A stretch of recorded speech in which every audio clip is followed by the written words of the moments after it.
Hello, this is Hard Chatter, and I found a clip with Theo and I want y'all to listen to it, and we'll come back and we'll talk about it. It's the Joe Rogan Show. I'm just sick of this shit. And I'm sick of rich people not putting their fucking kids over in these wars and shit like that. Put your fucking honky ass kids up there. Let them go shed some fucking blood. Especially if you're asking for it. Especially if you're out there fucking bullshitting, dude. Put your fucking honky little fancy ass fucking kid up there, man. That shit makes me mad, bro. What? I'm just sick of this shit. And I'm sick of rich people not putting their fucking kids over in these...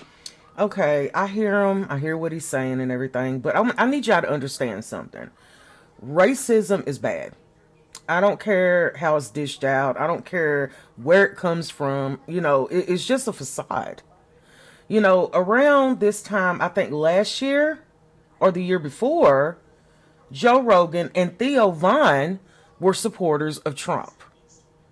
They were full-blown supporters of Trump. So what has changed now? I'm going to tell you what's changed. Things ain't going the way they want it to go. Okay? They don't like what's going on. And whose fault is that? It's their fault. Do you hear the hypocrisy of all this? It's their fault because they're the ones that help promote and bring Trump into office. Okay?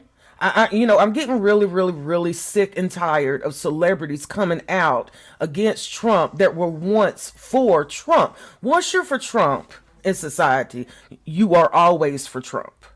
You get what I'm saying? You are always for Trump. It doesn't leave. It doesn't leave the fact that you got a man in office who has bombed a school full of girls, started a war that we cannot get out of, raised our debt crazy.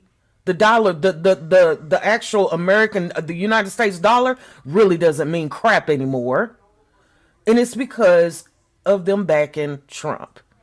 And now that he's here, you want a hurt dog gonna holler. And that's what it is. And that's what it is.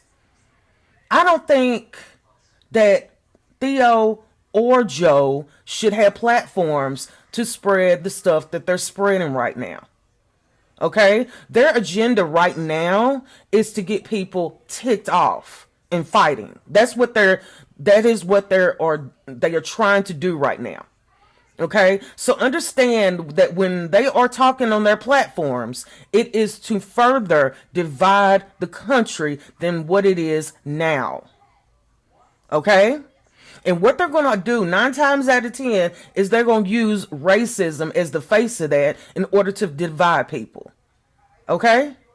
Because, I'm going to tell you something. When you take racism out of it, what you have is a bitter, hateful, old, dying man that is sending young people in wars to die for him. That's the basic crop of everything right now. So y'all just be on the lookout for that. Don't be impressed. Don't fall for the okie doke. Okay? And in this one, this is some okie doke. Okay? It really is. I'm not saying that the things that he's saying is wrong, but dude, you need to come better than what you're coming. You really do. I think it's disturbing in society when we could just flatly just screw out racism like it ain't nothing. The United States is never going to get over the history of racism that they have. It's never going to happen. But putting a nail in it is not going to make it even any better, So until the next time, this is Hard Chatter, and I thank you so much for listening.